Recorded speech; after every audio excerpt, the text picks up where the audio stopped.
really said. You can't keep getting away with it! You can't keep getting away with it!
Damn it. I need to...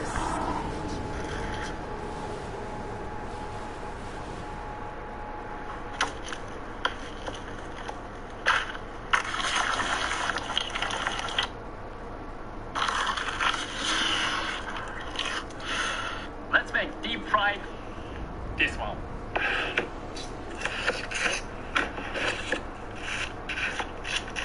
The weirdest things that ever happened to people. In 1953, a man was flying a fighter jet at an extremely... Let's see if I can fight her like this.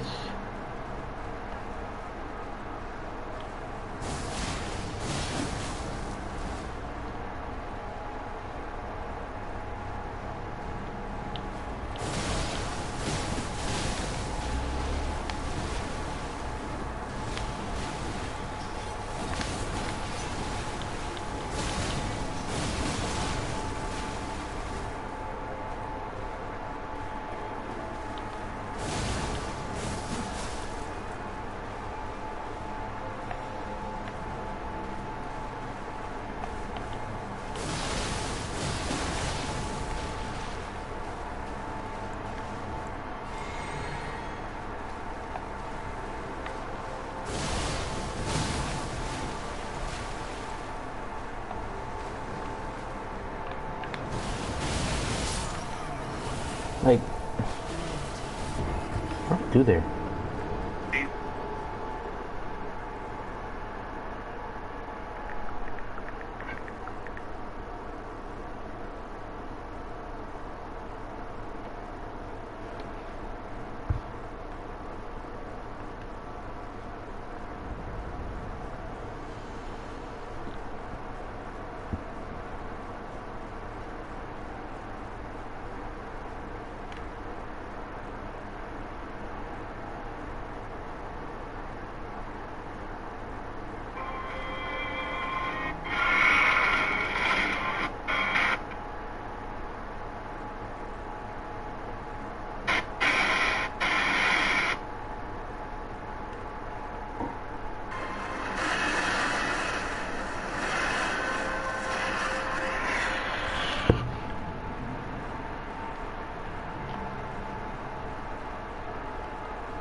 And what for you?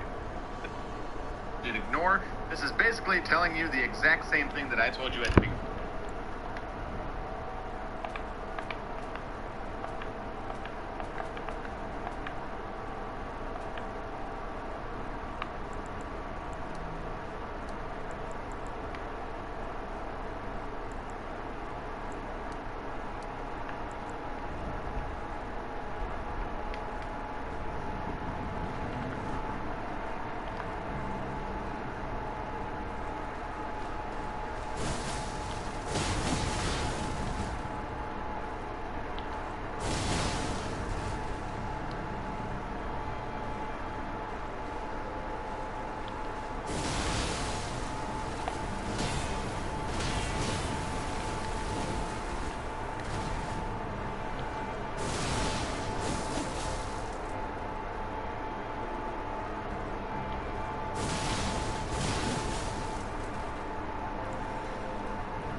Like,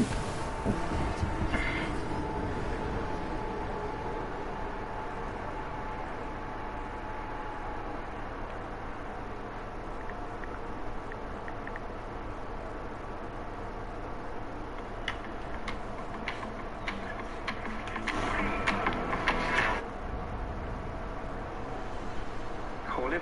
Then we have, and then I got a little bit more details as well. So 900 for my OLED Xxlucid-Dripxx, 65-inch, perfect. And now talking about to 5, let me just change this, to 5, which is my recommend.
That's it.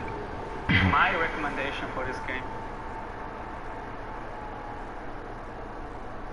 Rizzo in the box against the Orioles in tonight's game. First pitch is outside. He digs his back foot, finds his spot. He's got the 1-0 pitch. He's going to see a lot of different pitches in this plate appearance. The 1-0, he's rocking, he's waiting, and Lyles throws a changeup. So you can see what his changeup does, like a lot of righty changeups. It's in, and then it darts away. So it breaks at the very end away from the batter. Rizzo sees that. Now 2-0 is basically a fastball count. You want to throw a pitch, especially with runners on, that you think you can throw for a strike. So what's Lyles go to? His changeup again. So Rizzo probably takes note of that and says, all right, he threw the changeup in a fastball count. 3-0.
mean, you can teach. I don't care. Does go inside fastball. 3-1. Fastball again. So now 3-2. Rizzo's probably thinking maybe that changeup is coming. He just did 2 fastballs. I'm going to get a third in a row. He does get a third fastball in a row. It's inside. He pokes it over the... Verizon Small Business Days are back. Come in April 28th to May 4th for some of our best offers, like 1 month of wireless Verizon 5G business internet on us. We'll even help cover the cost to switch.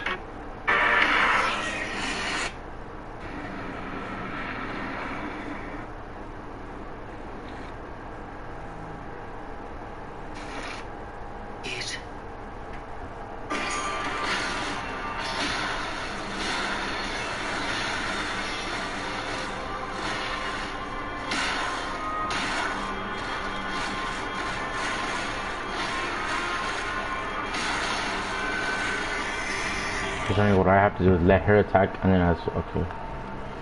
Guess.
Like that.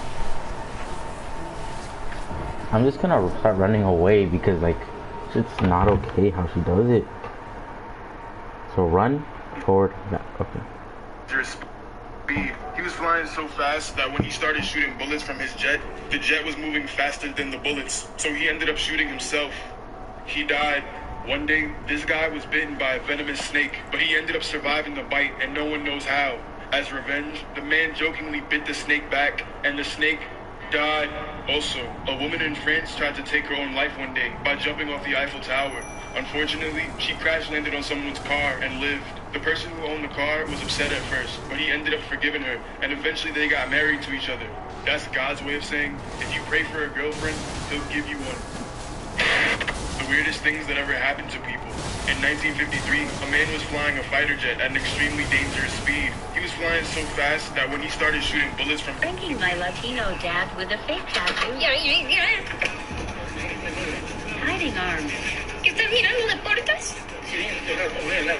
Oh, okay. Go Águilas. Pues ya ves que salí con mis amigas downtown. Pues, caminamos, comimos, platicamos. Y adivina qué pasó. Pues nos hicimos... It's time. Esto. Pranking my Latino dad with a fake tattoo. Hiding arms. ¿Estás mirando deportes? What is the stupidest thing you've ever heard someone say with confidence? Working at McDonald's. Ringing up a girl's order. It comes to like $4 and some change. She hands me 4 quarters and the change. I stare at her funny. Me.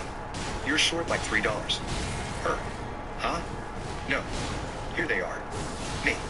No, these are just quarters. She takes one of the quarters back, looks at it, turns it around toward the front, and points to the text at the bottom. And she does it so early on in the fight. Her. No. They're the new quarter dollars. You'd think I'd lose my shit and laugh or assume she was joking.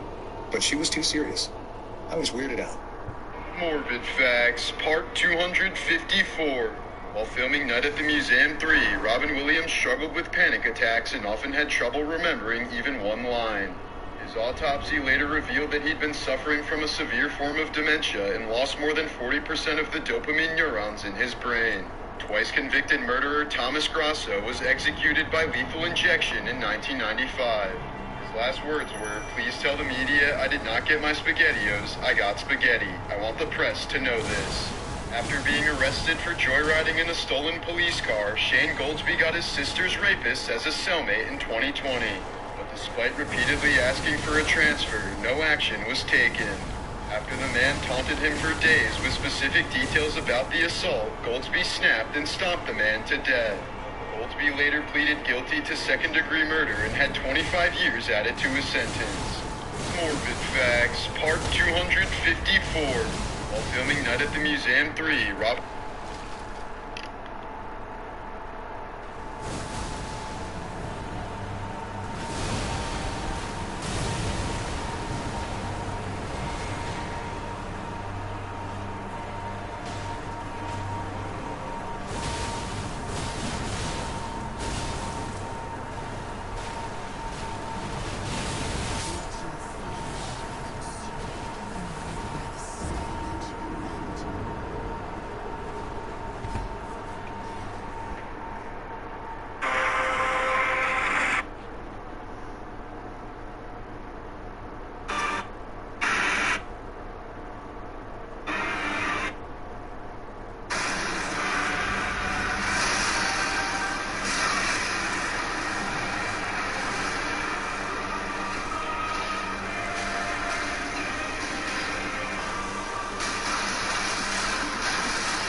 Okay, both times I need to get her before she does that. What do you think?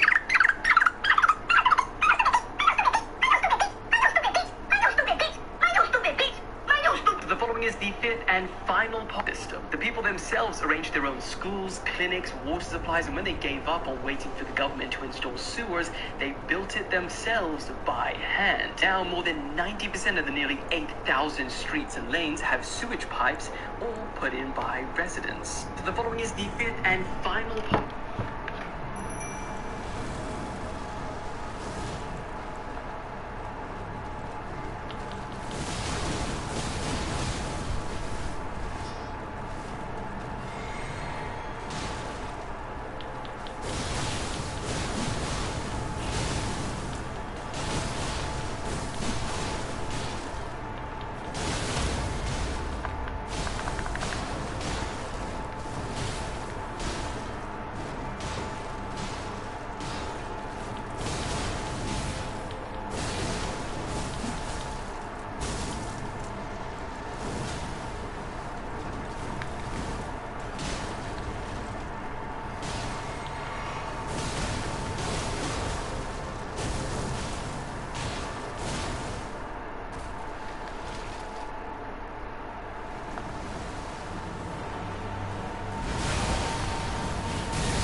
You fucking...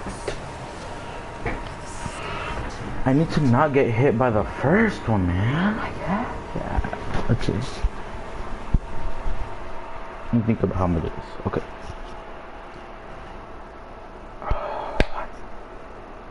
I need to not be an imbecile like I was right there.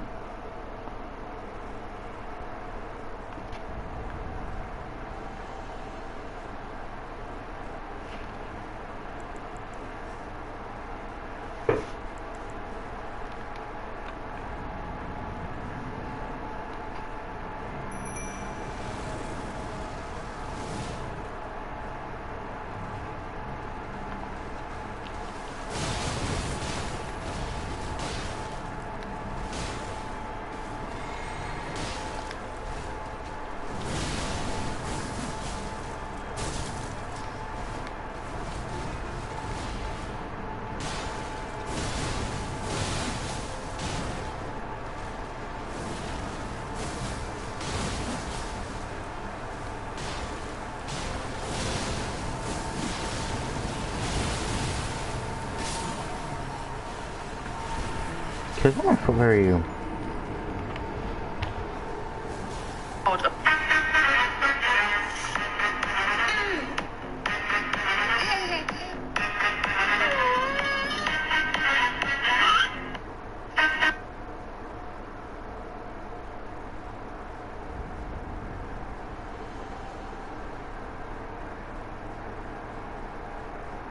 Cortándole el pelo a su papá por primera vez. Él no ha cortado el pelo, es la primera vez que está cortando el pelo.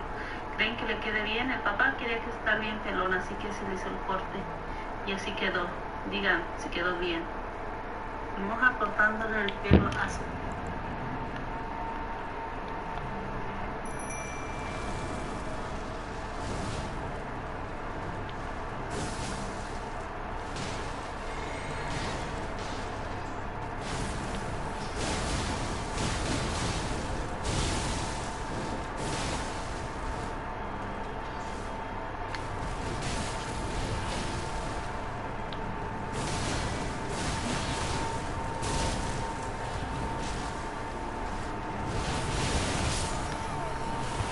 I get back.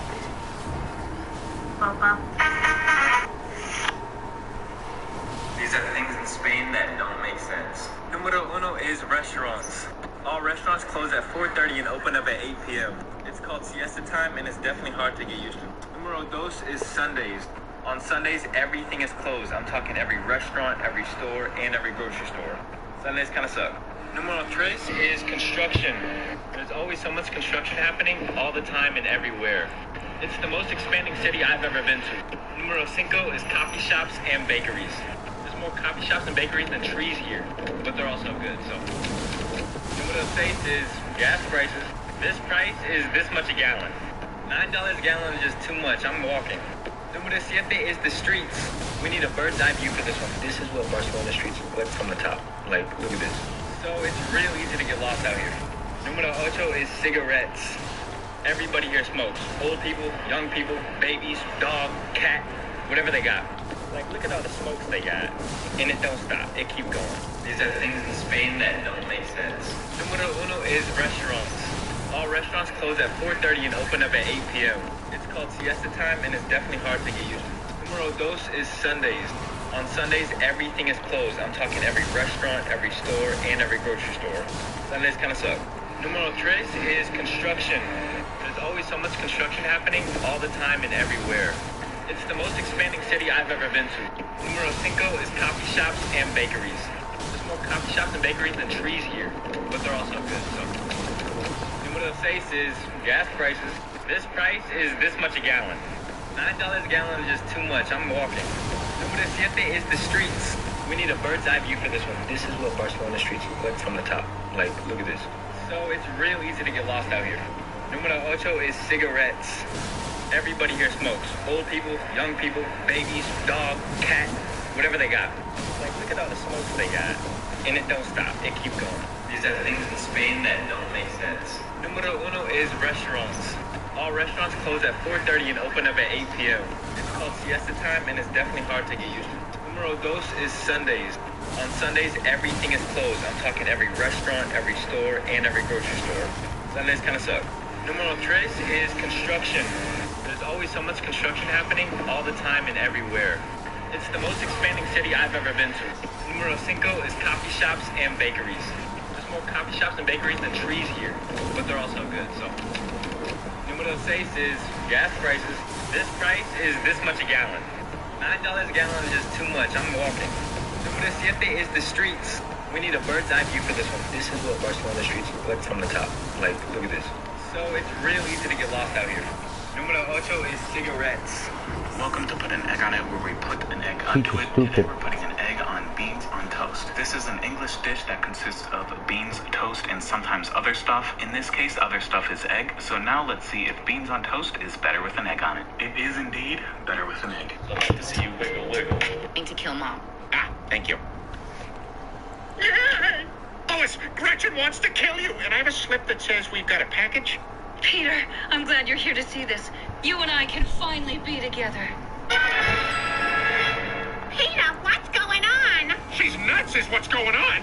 I don't want to be with her. Oh, yeah? That's not what you wrote. That's right. I lied about what was in that letter. Then put that gun down, Gretchen. You don't have to do this. That's right, you don't. Because you can have him. What? I'll never forgive you for this, Peter. We're through. Going to kill Mom. Ah, thank you. Lois, Gretchen wants to kill you, and I have a slip that says we've got a package. Peter, I'm glad you're here to see this. You and I can finally be together. What movies do you think of when you hear these songs?